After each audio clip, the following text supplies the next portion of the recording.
again, open up everything. I would love that this trap gets destroyed here. That's such a powerful trap there because it allows, again, everyone from the top floor to play just against the top floor angles.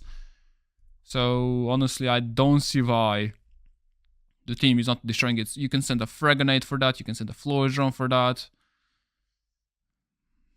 Also, if you, like last time they actually brought back.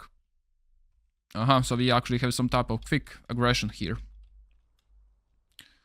Okay, we're already starting a little bit different. So last time PSG was funneling through the hallways on the north side. So they were funneling something like that. Now they're pushing from the up. Once again, I would love to have some people on the toilet just to make sure that defenders have to worry about it. And now that I'm actually seeing, they didn't even open up the windows aside from this one. And I'm assuming there's going to be a trap here somewhere. There's not going to be any trap. But usually you have some type of trap on these windows because you do not want to deal with these sneaky crouch pushes there. But okay, 146, 4v5 for the PSG, which still doesn't give too much advantage to the PSG because you typically can hold everything with 4 people.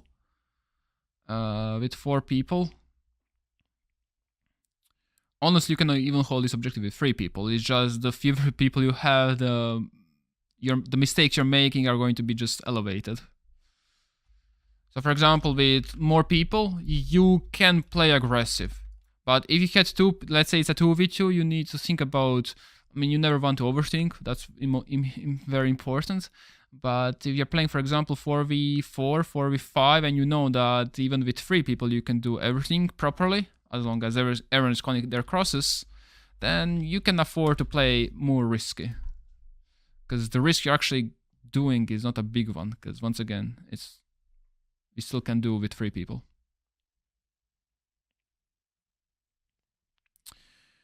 Okay, let's see. So what I will do in this situation is I will start rotating because BDS definitely is getting ready for a heavy uptake. So I would love to have again people around toilet and the hallways. I feel like I'm repeating myself a little bit too much. A Viper, I didn't watch too much of DS, so that's why I didn't answer the question. Now we have a C4 kill. Honestly, again, doesn't change too much. PSG still has map control, but it's a 4v4 situation. They have Blackbeard, they have utilities such as flashbangs and a frag grenade. So I still think it's kind of even. But layer is more defender-sided, so just because the layer itself will be BDS favored. But overall, utility on both sides are equally good. Now this gunfight, the gunfight that happened just above, is very important. This gunfight means that BDS has to worry about just one single angle, and that actually might win the round. It's not necessarily the kill itself, is that they need to worry about a single hallway. That's a big problem. Yes, there will be the recording of this. I'm recording on my side just in case something bad happens. So yeah. If I was PSG now, so something very important is it's always easy to find problems. The issue or the hard part is finding the solution. So in a 3v4, in a situation when you stop having the map control because literally they only have the hallway. So the moment when you don't have any map control, this is where you are not looking for a play that will win consistently. You're looking for a play that will have the most consistency. So whatever the play we do, on paper, it's going to be bad because we can't find a play in a huge disadvantage to win. So that's a very important mindset. So whatever you do, make sure that the whole team is on the same page. Now, with having said this, I'm going to be repeating myself. Rotate to toilet, do some type of lurk. So keep heavy utility on the upside. And then, for example, Ace can be crouch pushing, flanking on the other side because the heavy utility ops will be keeping the pressure, BDS will try to deal with them, and then you potentially might actually get a kill, for example, from green stairs or from the toilet windows and so on and so forth.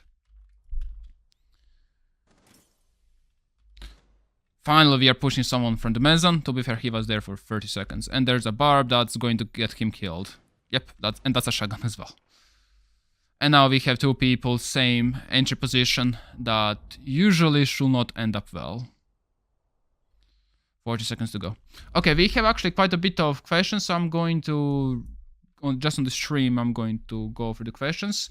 So, is it always good to backstab whenever you have the opportunity? Not always, but whenever you are at a disadvantage, typically yes. Typically yes, I'm not going to say 100% of the time, but 90% yes.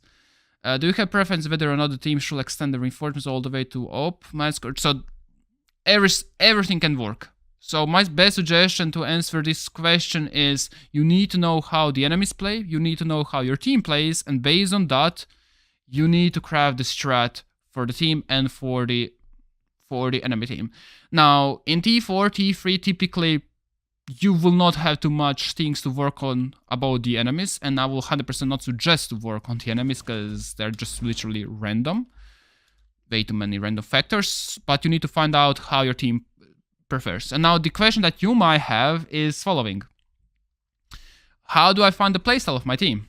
My best suggestion for that is try to force it 2 weeks, and then if it works, perfect. If it doesn't work, let's see why it doesn't work. Let's not immediately call it a day and call it off. Let's make some adjustments, and if it really doesn't work, then don't do it. So that's actually honestly, I feel like that's actually the best answer to your question. Give it a try. Let's see if your team likes it. If it doesn't, okay. Okay, one more question. In this meta, has the role of entry shifted more and more towards the flex, or is pure entry? So honestly, I don't think there is a single role in Siege anymore.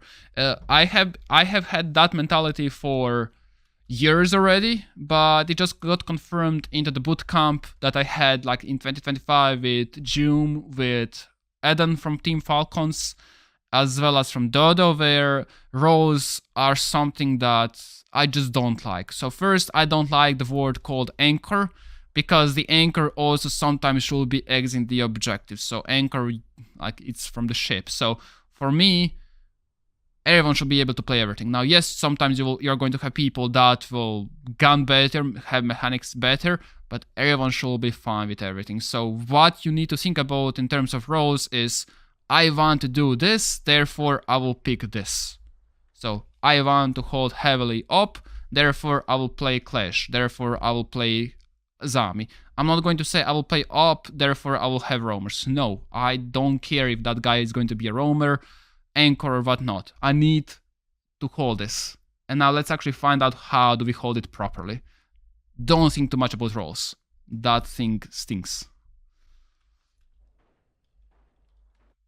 So find the things you want to do, and then build a strat around that. Let's see which operators, what type of operators will help with these. Hopefully this answers the question.